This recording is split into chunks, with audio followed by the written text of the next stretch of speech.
I never thought I'd be the kind of person to prove someone wrong out of spite. But when that someone is your older brother, the guy you grew up idolizing, it hits different. Growing up, I was always Ethan, the screw-up, while my brother Ryan was the golden child. Ryan was 3 years older, tall, confident, and always had that natural charm people just gravitated toward. I, on the other hand, was the quiet one, the one who always had potential but somehow never lived up to it. Our parents owned a small construction company in Ohio. Nothing huge, but enough to pay the bills and keep the family comfortable. Ryan started helping Dad as soon as he turned 16. He was a natural leader, good with numbers, and he had that business mindset from day one. Everyone assumed he'd take over someday. Me? I was more interested in design and tech. I loved tinkering with things, building websites, learning coding. I wasn't great at talking to people, but I was obsessed with creating something of my own. Still, in our house, tech stuff was seen as a waste of time. Dad used to say, "You can't build a house on a computer, son." Ryan would laugh. "Yeah, Ethan, maybe one day you can make an app that carries my lunch." It was supposed to be a joke, but when you hear that kind of thing for years, it starts to stick. After college, Ryan joined Dad full-time while I tried freelancing in web design. Money was tight. Some months I'd make barely enough to cover rent. Other months, nothing at all. I started to believe maybe Ryan was right. Maybe I wasn't built for success. Then, one Thanksgiving, everything boiled over. Our parents invited the whole family, cousins, aunts, everyone. The kind of gathering where people brag about promotions, new cars, and engagement rings. Ryan had recently taken over more responsibilities at the company, and he wouldn't shut up about it. He kept saying things like, "Business is booming, and we're thinking of expanding next year." Everyone was proud of him. I just sat quietly, pushing mashed potatoes around my plate. Then Aunt Marie asked me, "So, Ethan, what do you do these days?" Before I could answer, Ryan chuckled. "He's still trying to figure that out, Aunt Marie." "He's doing, what, websites or something?" I forced a smile. "Yeah, I do web development." Ryan smirked. "Oh, right, that's what it's called. I mean, I just don't get it. How's that even a real job? Do people actually pay for that stuff?" The whole table laughed. Even Dad cracked a smile. I felt my face burn. I muttered, "Yeah, they do." "You'd be surprised," Ryan leaned back. "Well, when you make your first million, let me know. Until then, maybe you should come work for me. I could use someone to handle social media." He said it like he was offering me charity. That was the moment something inside me snapped. After dinner, I went outside to get some air. It was snowing lightly, and the driveway was covered in frost. Ryan came out after a few minutes, still holding a beer. "Hey," he said, "don't take it so seriously, man." "I'm just joking." "Yeah, sure," I replied. "It's always a joke with you." He took a sip. "Look, Ethan, you're smart, but not everyone's meant to be an entrepreneur. That's okay. You just need some direction. I could really help you if you just—" "Work for you?" I interrupted. He shrugged. "Yeah. I mean, why not? You'd learn a lot." I looked at him and said quietly, "You'll regret talking to me like that someday." He smirked. "I doubt that." That night I went home and couldn't sleep. His words echoed in my head. "You're not meant to be successful." I realized that if I wanted to prove him wrong, I'd have to change everything. I started with a plan. First, I stopped freelancing for random clients. Instead, I decided to build something scalable, a software product. I didn't have much money, but I had time and grit. I spent nights learning everything I could about startups, SaaS, and marketing. I lived off instant noodles and black coffee for months. I barely talked to anyone. My idea was simple: a project management tool for small construction businesses. Ironically, I built it thinking about Dad and Ryan's company. They were still using spreadsheets and paper contracts. My goal was to create something that could help businesses like theirs manage projects, invoices, and workers digitally. I called it BuildWise. At first, it was terrible, buggy, ugly, slow, but it worked. I launched a beta version on Reddit and in a few Facebook groups. Within a week, 40 people signed up, then 100, then 500. It wasn't life-changing money, but it was momentum. I was finally building something real. One night, around 2 a.m., I got an email notification. New subscription, $199. Someone had just bought the yearly plan. I stared at the screen, shaking. That was the moment I knew. It was possible. Over the next few months, I reinvested every dollar.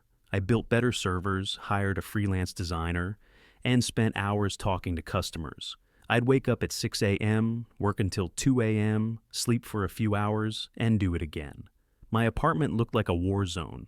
Pizza boxes, sticky notes everywhere, 2 monitors glowing in the dark. Meanwhile, Ryan was thriving. His company had expanded, but I heard through mutual friends that they were struggling with managing projects efficiently. Workers complained about confusion, late payments, and lost paperwork. The irony didn't escape me. Then, about 6 months after that Thanksgiving, I got a LinkedIn message. It was from Ryan's operations manager. "Hey Ethan, I came across your software BuildWise. We're looking for a better way to manage our workflows. Would you be open to a demo?" My heart stopped. I scheduled a demo the next day. I didn't mention who I was related to, just introduced myself as the founder. I gave the presentation like my life depended on it, and at the end she said, "I think this could really help us. I'll bring it up with Ryan." That night, I couldn't stop smiling. Things were about to get interesting. The next week, I woke up to an email from Ryan himself. "Hey Ethan, didn't know this was your software." Small world, huh? The team liked it. "Maybe we can discuss pricing." For a moment, I just stared at the screen, stunned. It was the first time he'd acknowledged what I was doing. Not as a joke, but as something real. I replied, keeping it professional. "Glad to hear that. I can schedule a call to discuss details whenever you're ready." He replied within minutes. "Sure, let's do Friday at 10. That Friday, I joined the video call. Ryan was there, sitting in a polished office, his name behind him on a glass wall. RJ, Constructions CEO. He smiled like nothing had ever happened. "Hey, little brother," he said casually. "Guess you finally made something useful." I forced a polite grin. "Guess so." He leaned back in his chair. "So, tell me, how does this thing work?" "Looks decent." I walked him through the software.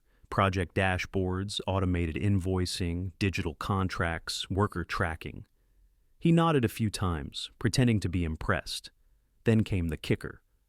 "So, what's your rate for a company like ours?" he asked. I had already decided on my pricing tiers. Small companies paid $99 a month. Larger ones, $499. His company fit the larger tier, so I said, $499 a month. Ryan chuckled. "You serious? For a few buttons and charts?" "Actually," I said calmly, "for a system that'll save your company hundreds of hours a year." He tilted his head. "Still sounds steep. How about $100, just 'cause we're family?" I smiled.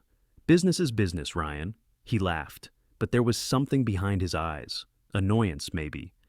"All right, big shot. Let me think about it."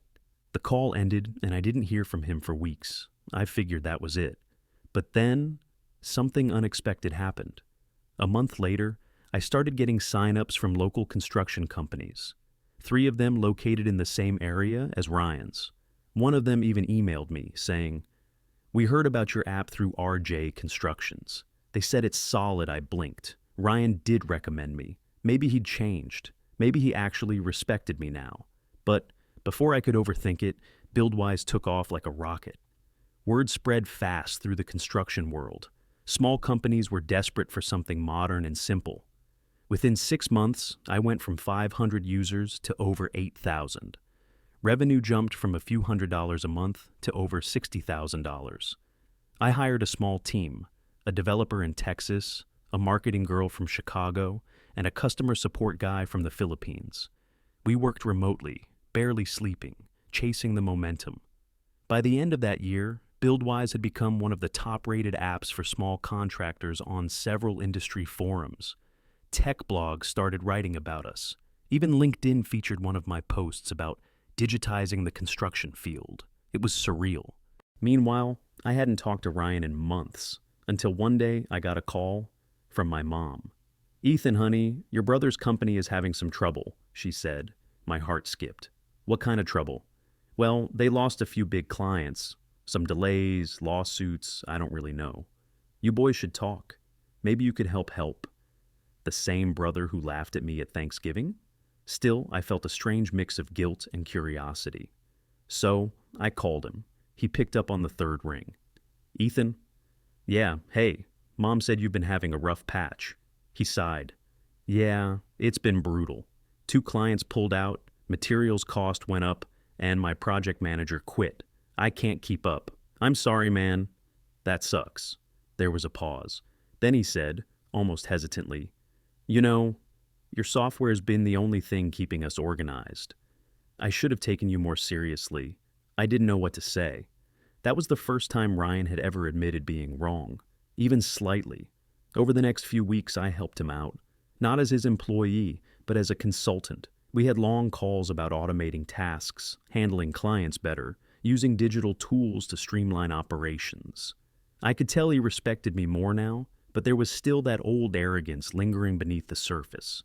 At one point he joked, Man, maybe I should have hired you after all. I laughed. Too late for that. He grinned. Guess so. For a brief moment, it felt like we were brothers again, not rivals. But then things shifted. BuildWise started attracting investors. 2 venture firms reached out, offering seed funding. I was hesitant at first, but after a few negotiations, I secured $1.2 million in funding to scale operations. That changed everything.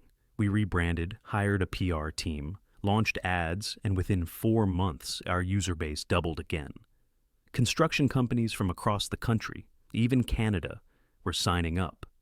My inbox was a flood of partnership offers. I upgraded from my tiny apartment to a small office downtown. For the first time in my life, I felt like I'd made it. Then came the day I got an email with the subject line, Potential Acquisition, RJ Constructions. At first I thought it was spam, but when I opened it, I froze. Ryan's company was up for sale.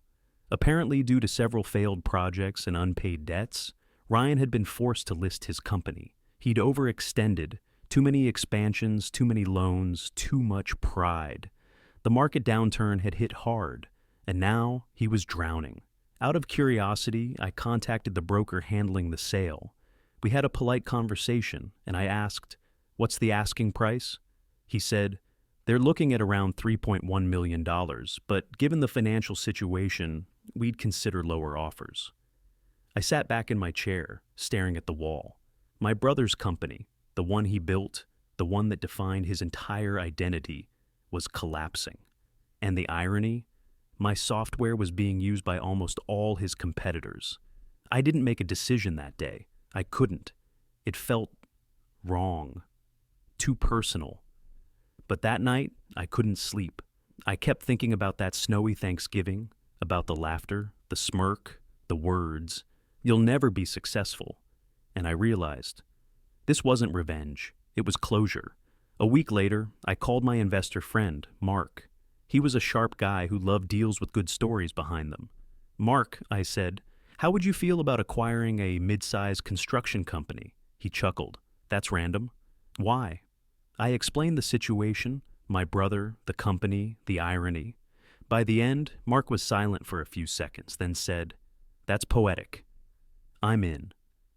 Within 2 months, we negotiated quietly with the broker. I made a formal offer, $1.9 million, cash. It was accepted. On a rainy Tuesday morning, the deal went through. I officially became the owner of RJ Constructions. The next day, I drove to their office. The place looked worn out, faded logo, cracked parking lot, half empty. Most of the employees didn't even know the company had been sold yet. Ryan was there, in his office, surrounded by boxes. He looked up as I walked in. "Ethan?" His voice cracked. "Hey," I said softly. "What are you doing here?" I hesitated, then said, "I think you already know." He blinked, processing it. Then his eyes widened. No way, you didn't." I nodded. "Yeah, I bought it." For a moment, he just stared at me, speechless. Then he let out a bitter laugh. "Of course you did," he said quietly. "Of course." He sat down, rubbing his face. "So what now?" "You gonna fire me?" I shook my head. "No, Ryan. I'm not here to humiliate you. I'm here to fix what's broken. It's been a year since that day in Ryan's office, the day everything came full circle. Owning his company wasn't the victory I expected. There was no parade, no cinematic revenge moment, just paperwork, stress, and a lot of broken pieces to pick up. But for the first time, Ryan and I were working together, not against each other. When I took over RJ Constructions, the company was bleeding money. Projects were half finished, employees were frustrated, and morale was at rock bottom. I could have easily fired everyone and replaced the whole team, but I didn't. These people had built something once. They just needed direction. Ryan, surprisingly, stayed on. I made him director of operations. He looked shocked when I offered, saying, "You really want me here?" I nodded. "No one knows this business better than you. You just need to let me handle the systems and trust the process." He hesitated, then agreed. And for the first time, he listened. The first few months were chaos. We integrated BuildWise across all departments. The old school guys hated it. "Why do we need this fancy computer crap?" they'd say. But soon, they realized it worked. Fewer mistakes, faster scheduling, better client communication. Within 3 months, productivity jumped 40%. Ryan started showing up early again, sleeves rolled up, out on job sites. He wasn't barking orders anymore. He was humble, focused. It was strange, but good. I remember one morning, I came into the office and saw him helping one of the younger guys fix a broken printer. He looked up and grinned. "Guess I'm not the big boss anymore, huh?" I laughed. "No, now you're part of something bigger." Slowly things turned around. We landed new contracts, improved reputation, and started making profit again. Clients began noticing how efficient and transparent we'd become. About 6 months later, a journalist from a business magazine reached out to do a story titled, "Brothers Turn Rivalry into a Multi-Million-Dollar Partnership." The article blew up online. People loved the redemption arc, the idea that two brothers who once couldn't stand each other had built something great together. We got thousands of emails after that, from entrepreneurs, small business owners, even families saying the story inspired them. It felt surreal. But the moment that really got me happened one quiet evening in the office. Ryan walked in after everyone had gone home. He had 2 beers in hand. "Thought you could use one," he said. We sat in silence for a while, watching the sunset through the dusty blinds. "You know," he said, "I used to think success was about being the one on top, the boss, the guy everyone listened to." He paused, staring at the floor. "But after losing everything and working with you again, I realized it's not about being the one in charge. It's about being the one who builds." I smiled. "That's what I've been trying to tell you since we were kids." He chuckled. "Yeah, guess I needed to learn the hard way." After that night, our relationship changed completely. We started having dinner every Sunday with our parents again. Dad would always say, "You two finally stopped trying to kill each other," and Mom would tear up. Ryan apologized to me one evening after dinner, not with words, but with something better. He handed me an old photo. It was from when we were kids, both of us building a treehouse in the backyard. On the back, he'd written, "We've always been building something. I just forgot that for a while." I kept that photo on my desk ever since. By the end of that year, RJ Constructions had fully merged with BuildWise under a new name, WiseBuild Group. Ryan and I co-owned it, 50-50. We had over 60 employees, clients in 12 states, and we're on track to make $12 million in annual revenue. But numbers didn't matter as much anymore. What mattered was what we'd built: trust, respect, and a story we'd never forget. The last conversation that really stuck with me happened just before Christmas. We were walking out of the office after a long day, snow falling again, just like that night years ago when he told me I'd never be successful. He looked at me and said, "You remember that night I told you you'd never make it?" I nodded. "Yeah, hard to forget." He smirked. "Well, turns out I was right." I frowned. "What?" He laughed. "You didn't just make it, Ethan. You went way beyond what I thought was possible. You built something out of nothing, and somehow pulled me along with you." I grinned. "Guess you finally made something useful too." He shoved my shoulder, laughing. Screw you. We stood there, snow falling quietly around us, the office lights glowing behind the glass. For the first time in my life, I felt peace. If you'd told me a few years ago that I'd end up buying my brother's company, I would have laughed in your face. But life has a funny way of teaching lessons, not just to the people who doubt you, but to the people you become in the process. I didn't buy his company to destroy him. I bought it to save both of us from who we used to be. Because sometimes, success isn't about proving someone wrong. It's about proving to yourself that you can rise without hating the ones who held you back. And that's the story of how my brother told me I'd never be successful, and how, a year later, I bought his company and gave him a job.